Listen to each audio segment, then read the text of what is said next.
Hey friends, it's Crander Q, aka my real name, as you can see on the bottom of the screen. I am here with JD and Mayhem Media to announce my Mount Rushmore of wrestling. Yes, this is my Mount Rushmore of wrestling. Now, my picks might not go off of how you would like them, but I kind of went on the fan side of it. So we're just going to jump right into it here. I am a huge Daniel Bryan fan. That is one reason that I started growing this epic beard so I could have the first place beard in the podcast world. Daniel Bryan is my top pick for my men. I feel like he was one of the first people to captivate a whole audience. Now, there's probably been other ones that do that, like Hulk Hogan and stuff, but I'm going off of my experience here. Your picks are going to be obviously different. But Daniel Bryan, I feel like he has it all. He is wrestling. He is entertainment. He solidifies what a champion should be, a fighting champion. He doesn't give up. He's done it all. He's won the Intercontinental Championship. He's won the World Heavyweight Championship as well as the WWE Championship. Money in the Bank winner. Some of my favorite matches with Daniel Bryan have got to be that WrestleMania 30 is my go-to watch. Him versus Triple H, where we thought that Triple H would foil his plan of becoming the champion that night. The Yes Movement is why I pretty much picked him, because I just felt like that was the first time in wrestling that I even got sucked in off the couch to make him my overall greatest of all time in wrestling. I'm sure there's people out there who disagree, but I mean, I think Daniel Bryan's body of work is top notch. I would say another guy on that level is Kurt Angle, but I picked Daniel Bryan because I think the fans got behind Daniel more than anyone that I've ever seen, period. And to even push Daniel Bryan was probably WWE's best move at that time because of the Yes Movement. And you see it in other stadiums as well as baseball and football. That's another reason that I feel like the Yes Movement was more iconic than eat your vitamins, say your prayers, brother.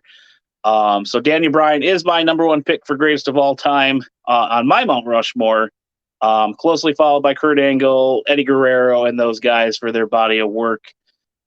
For my other pick, I'm going to go with Becky Lynch. Again, with that fandom behind it, I feel like she captivated that crowd that year that she ran as the man. She was probably more popular than a lot of the male superstars at that time. And that's why I put her up here as well. Her body of work as well has been phenomenal. She is also, women's champion, SmackDown champion, tag team champion, and she has done a lot of firsts with WWE. Her feuds with Charlotte Flair, Sasha Banks, Bayley.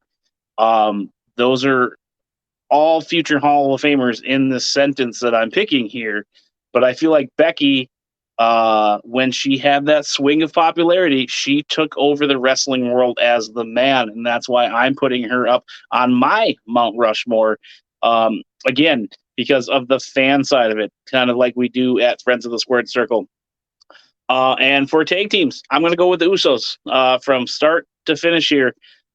They have been the most consistent, most dominant, I feel, in the tag team division in the modern era. Yes, we have the likes of the Road Warriors, the Steiners, the Dudleys, the Hardys, but I feel like the Usos are more complete than those teams that I named. Athletic ability, now with the Bloodline, they are just killing it with that story. Again, another fandom side of it where the fans are sucked in to the overall popularity.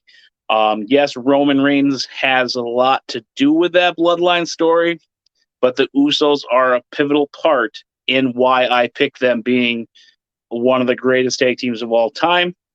Again, you're not going to agree with me, but I feel like these guys embody it all. Promos, work, the stories they can just tell with their faces is phenomenal. So that's why I am picking the Usos. Again, they are multi-time champions.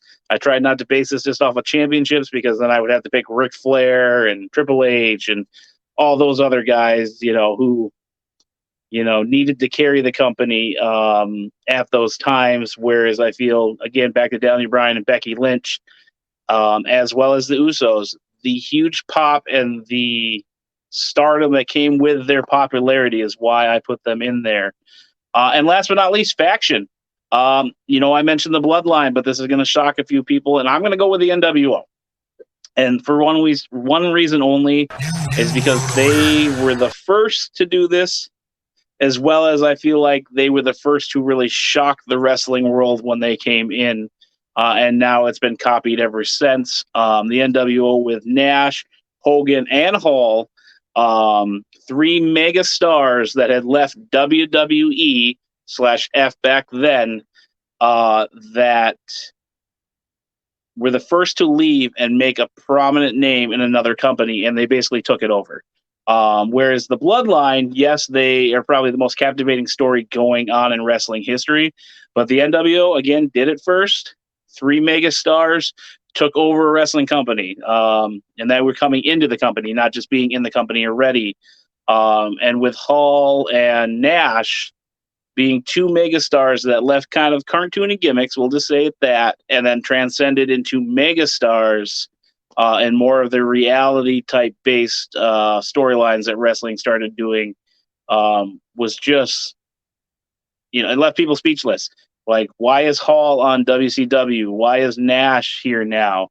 Who's the third man? So much mystery behind it that you had to tune in weekly back then, and that's what basically launched the Monday Night Wars. So that's why I'm picking the NWO as my faction of greatest of all time. Now, the Bloodline could get there, and this is why I say that, because Roman Reigns, megastar. The Usos, greatest tag team of all time. You've already heard me say that. They have the potential to go back to this in 3 to 5 years and maybe do another run with the Bloodline in a different fashion. I kind of compare it to superhero movies because I'm a nerd.